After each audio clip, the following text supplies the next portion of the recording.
వ్యవసాయాత్మిక బుద్ధరేకేహ కురునందన బహుశాఖహనంతాశ బుద్ధయో వ్యవసాయినా. వ్యవసాయాత్మిక బుద్ధి సమథౌ నా విధీయతే. అట్టి భోగైశ్వర్య ప్రసక్తి వలన కలుగు నష్టమేమి అనిన కలవారికి ధ్యానమందు దైవచింతనయందు మనస్సు నిలకడగా పొందదు, చిత్తము బహిర్కృతమవును. అట్టి వారికి సమాధి స్థితి ఎప్పటికీ సిద్ధించదు. గాలి వీచినప్పుడు దేవుమెట్లు మహాసించలముగా నుండును, వారి చిత్తము కూడా అట్లే ఉండును. దానిచే అశాంతిచే సుఖ వియోగము వారికి కలుగును. కావున మోక్షమునకు అత్యావశ్యకమైనది ఏంటంటే ధ్యాన నిష్ట. చక్క జరుగునట్లు కొరకై చూసుకోవాలి. చిత్తమును విషయభోగములపైకి పడనీయకుండా చూడవలను.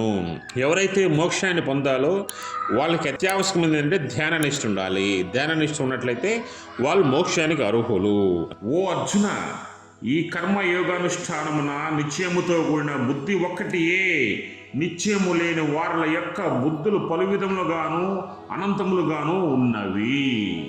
ఓ అర్జున, అంటే దైవమందు ఆత్మయందు నిశ్చయము కలిగి ఉన్న బుద్ధి ఒక్కటే అయి ఉన్నది.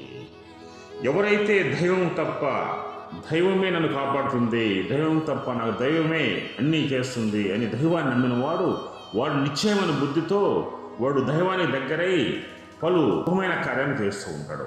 అలా కాకుండా దైవాన్ని నమ్మని వాడు వివిధ రకాల భోగాలు అనుభవిస్తుంటాడు, వివిధ రకాల కోరికలు అనుభవిస్తుంటాడు. వాడు జూదరవుతాడు, తాగుబోతవుతాడు, తిరిగిపోతవుతాడు. ఎవరు? దైవాన్ని నమ్మనవాడు. ఆ దైవాన్ని నమ్మడం వాడు కర్మలను అనుభవిస్తూ వాడు ఇహపార లోకాలకు దూరంగా ఉంటూ మోక్షానికి అర్హుడు కాకుండా తిరుగుతూ ఉంటాడు. ఇక్కడ దైవాన్ని ఎవరైతే నమ్ముతారో ఆ దైవాన్ని నమ్మిన వారు మోక్షానికి దగ్గరగా ఉంటారు.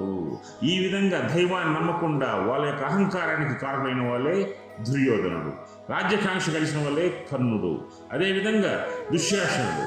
ఈ విధంగా ఈ దుర్మార్గులు దైవాన్ని నమ్మక వివిధ రకాల తప్పులు చేస్తూ ఉన్నారు. నువ్వు దైవాన్ని నమ్ము, ఏకాగ్రత ఉండు, దైవాన్ని దగ్గర చేయి, యుద్ధం చేయి, నువ్వు విజయం సాధిస్తావని శ్రీకృష్ణ భగవానుడు అర్జునుడు. జై శ్రీకృష్ణ, జై శ్రీకృష్ణ, జై శ్రీ.